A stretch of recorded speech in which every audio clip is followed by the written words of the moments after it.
কুকুর যখন পাগল হয়ে যায় তখন তাকে চিনে ধরাই ভালো।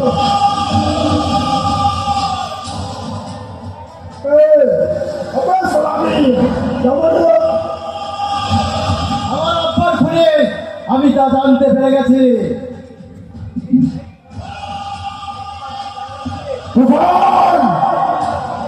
তুই আমার কমলার ইজ্জত দিতে চেয়েছিস, তোর কোনো ক্ষমা নেই শয়তান, তোর কোনো ক্ষমা নেই।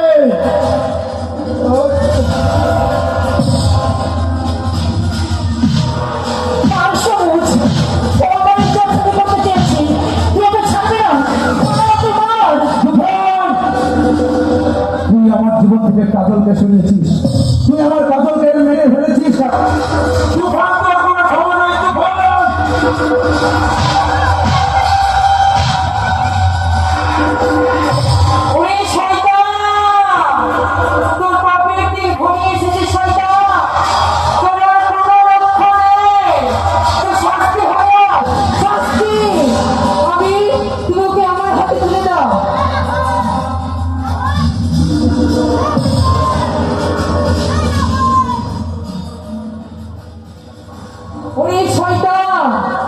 তুই আমার মায়ের ইজ্জত নিয়ে ছিনিমিনি খেলেছিস, তোর কোনো খবর নেই।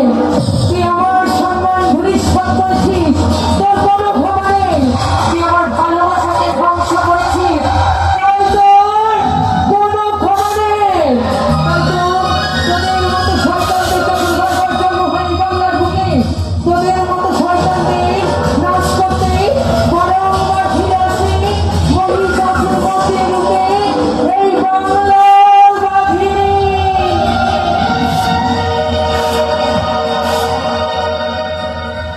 যখন এই পৃথিবীর বুকে পাপের ঘোড়া পরিপূর্ণ হয়ে যায়, তখনই এই সব অসুখের বিনাশ করতে দেবী দুর্গা দশমূর্তিতে আবির্ভূত হয় এই মর্তভাবে।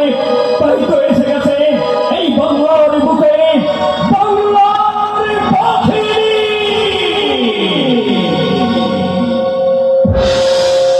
যারা